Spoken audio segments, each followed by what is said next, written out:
there was a show at Spanky's that we played, and again, that was another. That place was great because the sound system was so huge. It was like way too loud for like for that venue, and I remember playing, and I remember kind of looking up, and stuff was falling from the ceiling.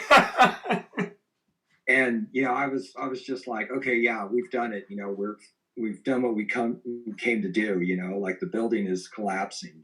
So You've laid that was waste. like, yeah, yeah. So that was like I thought that was a good benchmark.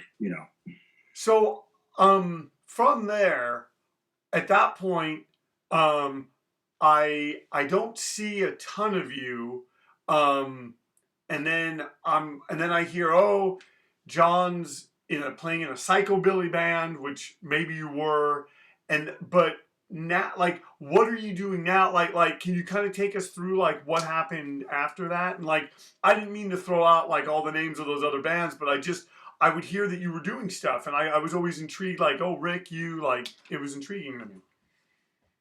Yeah, like a little bit before, I think the exit wound stuff, or maybe after. No, before I just kind of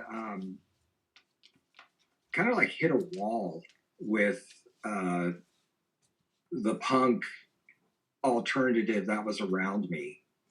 I did see a lot of good bands, post punk, um, in the Long Beach area, like the Jesus Lizard and um, just all kinds of bands, that were kind of happening around the time. And but then I just kind of wasn't that excited about it, and I started listening to the band X, like really really hard again. Like I had all their stuff, but I started like listening to it, like really paying attention.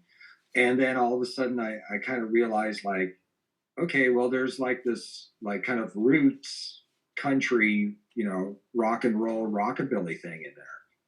And I'm kind of like, and I knew from way back, like Billy Zoom, like played with Gene Vincent, in like 1970 or 69 or something like that. So I knew, he was actually like like a rockabilly guy. And so I get through all of that, and then I'm like, well, there's this one X album, and Dave Alvin is on it. He was in the Blasters. Start listening to the Blasters. And then I'm like, wow, what else was going on around that time in LA? And I'm like, well, there's Los Lobos, and I just kind of start gravitating towards more of the roots rock and roll kind of stuff and the I'm assuming rockabilly you've stuff. always been a Cramps fan, or no? Not die hard until around that time. Okay. Kind of knew about him, but I didn't really understand it. And then Because when I hear the all of a sudden, Blasters, that's what I think of. yeah, and the Blasters, gosh, they were incredible. Oh yeah. And they're still incredible. Yeah, they're like a music catalog that they know so many songs, and they surpass like anybody's knowledge. If you ever want a good like just quick music lesson and history lesson, just go see the Blasters or Dave Alvin. But yeah, I totally kind of started gravitating towards that, and then I was like, well, God, maybe I want to play guitar.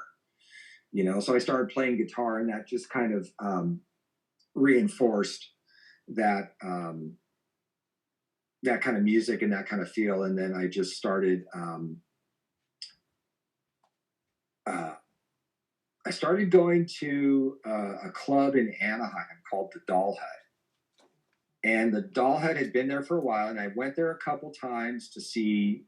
This was pre, rockabilly for me, just to see, like, I think I saw like the Cheater Slicks from Boston, who were like this 2-guitar garage band, and saw a couple other bands there. I was like, yeah, okay. And then somebody recommended, yeah, just go to the Doll Hut. you'll dig it, and I did. I started going, and I every band I saw there just like completely blew my mind as far as like playing music and what they were doing. And yeah, it's simple, it's country, it's rockabilly, it's Americana, but there's so much more to it that makes it work. So I became really kind of fascinated by it, and I just kept following that, and saw a lot of incredible bands, at this little. Have you ever been to the Dollhead Oh yeah. ever? Oh yeah. Yeah. Yeah. Yeah. Yeah, yeah. Like they used to have the sign on the wall. The legal occupancy was 48 people. That's how big it was. Right. Right. I saw Social Distortion there one night, and it was just like crowded. And I got in, and I stood by the wall like the entire time next to the jukebox, and I couldn't move. And that's how many people were there. And I remember standing outside, and Steve Soto was Yep. the doorman. Yeah. And some kid comes by, and he's like, hey, is it sold out? And Steve like opens the door, and there's just no room, no bodies, just bodies falling out. And Steve's like, $10. And the kid hands him the money, and the kid he gets to the doorway, and he starts looking, and Steve just kind of leans up against him and just shoots the kid into the crowd and shuts the door and says, we're sold out. But that's how incredible, the Dollhead was. It was, a completely nationwide renowned tour stop for up and coming bands who later got signed. Right. And it just had this great history and this great club feel that you could just go there any night and you were going to see something that you've never seen before.